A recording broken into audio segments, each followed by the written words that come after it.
Hello everyone, কি অবস্থা সবার?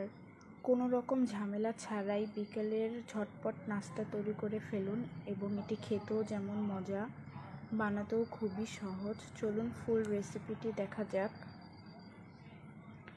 প্রথমে আমি এখানে 2টি আলু নিয়েছি। আলুগুলোকে ছোট ছোট কিউব করে কেটে নিব। ছোট ছোট করে কেটে নেওয়ার পরে আলুগুলোকে আমি সেদ্ধ করে নিব। সেদ্ধ করার পরে আলুগুলোর খোসাগুলোকে আমি ছাড়িয়ে নেব। এখানে আপনারা চাইলে খোসা ছাড়িয়েও সেদ্ধ করতে পারেন।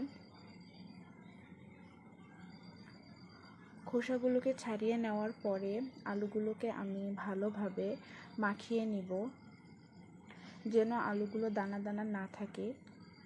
ভালোভাবে মাখিয়ে নেওয়ার পরে এখানে আমি 1 কাপের মতন ময়দা অ্যাড করে দিব। ময়দা দিয়ে ভালোভাবে মাখিয়ে নিব।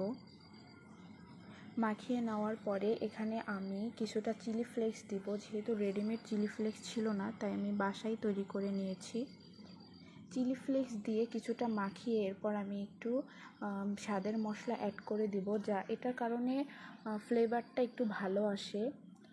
এরপরে আমি একটু লবণ অ্যাড করে দিব।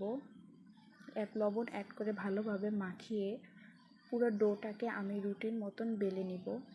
রুটির মতন বেলে নিয়ে আমি একটি ছুরির সাহায্যে লম্বা লম্বা করে কেটে নেব। কেটে নেওয়ার পরে আমি এটাকে ডুবো তেলে ভেজে নেব।